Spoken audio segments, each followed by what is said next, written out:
In today's video, we're going to be talking about the Red Deer Mountain Bike Park. And some of you older fans will probably remember 2 years back I did make a video on this, but as you can tell from this one little side-by-side comparison, things have dramatically changed in Red Deer. And spoiler alert, those things were definitely for the better. But if you do want to see what the bike park used to look like, there will be a link in my description to my old video. But enough about that, let's start talking about the new changes, starting with the jump park in the middle area. This section is what I believe to be the most improved part of the entire park, because as you can see here, there used to be really crappy jumps. They were spaced out, had horrible lips, and overall just nothing was fun to ride. So they took the right route and completely took out everything and put in a really fun line that is made of really well made berms and jumps. So to say the least, a massive upgrade. But that's really all I have to say about it, as I only went on it I think once or twice, as we spent most of our time in the bush, and we'll get to the stuff in the bush right away. But first, let's talk about signage. More so, how much better the situation's got. I remember 2 years ago fumbling around on trail forks, not being able to find any of the trails, not knowing if they're downhill or cross country. But don't worry about that, you won't have those problems at all anymore. There's signs everywhere, including nice maps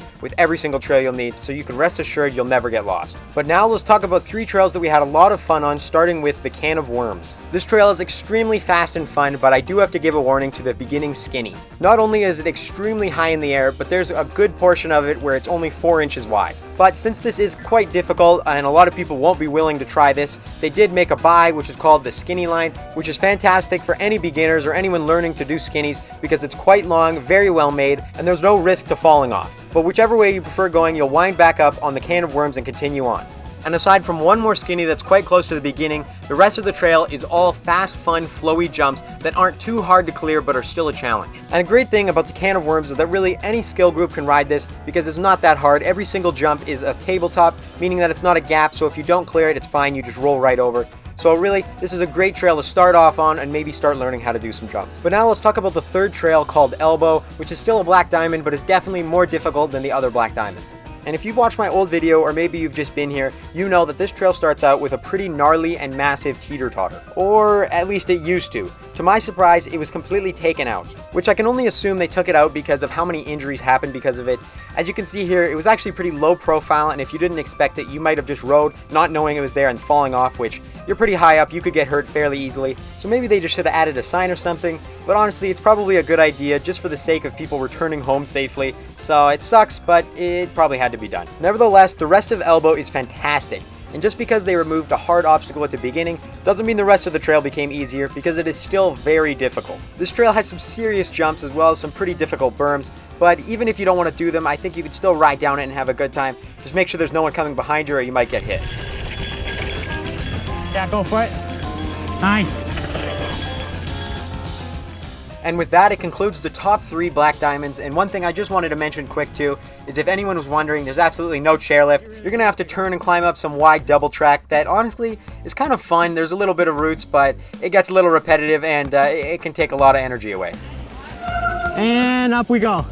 But don't feel bad if you walk these hills. Don't be like Rex and just grind up there and spend all your energy going up, because then you're gonna be slow going down hills just like Rex is. Oh, cute Rex.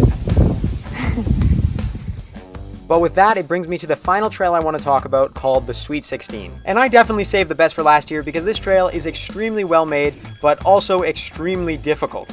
I'd say a good 95% of the people that come to this bike park aren't going to be able to do the vast majority of obstacles on this trail. But I mean, even just riding down and beside some of the obstacles is a spectacle in and of itself, because you can see how well made and the craftsmanship that actually went into building some of this stuff. But if you're going to be doing that, make sure nobody's coming, and make sure at all times you're out of the way. But now let's actually talk about some of the obstacles on the trail, including ones that Bo, Rex, and I could actually do, starting with the step up. You got it, Bo. Yeah, nice.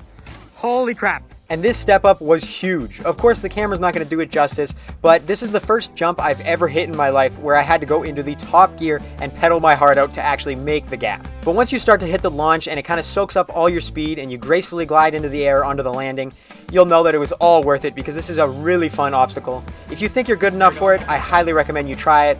But if you don't, stay away, you can still get hurt. But now let's talk about the final 3 obstacles on the Sweet 16 that were a drop and then 2 fairly intimidating gap jumps.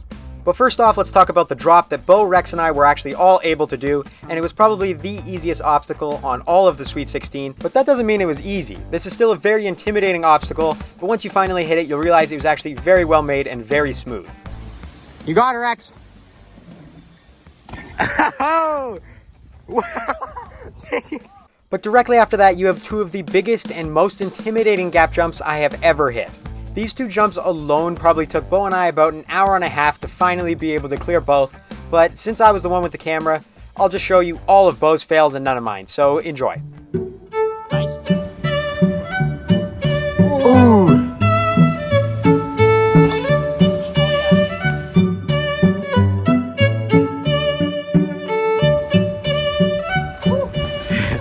I don't imagine Bo will be too happy that I put this in, but it's not like he watches my videos anyway, it's not a big deal.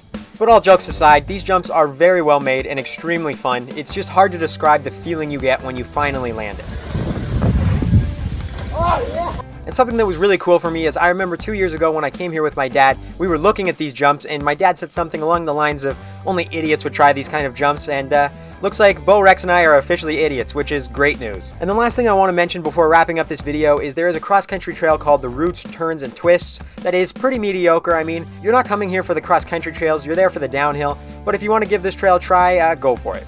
But with that, that is the end of the video. That's about everything the Red Deer Bike Park has to offer. This video is especially fun to make because Bo and Rex were in it, which is probably a surprise to you guys. You guys haven't seen them for quite a few videos, so it's nice to get out and bike with my cousins for the first time in what seems like a very, very long time. But what I'd like to also mention is that this was filmed in the summer of 2020. It's now 2021. It's just taken me a long time to edit, and I've been in a deep sadness because my 10-hour video only got 400 views, so I'll be back with 24 hours, and if that one doesn't blow up, I'm going to keep going either until I do blow up, or I just keep going longer and longer until eventually it's too long and I die. Either way, you're going to want to make sure you subscribe to catch to see what happens.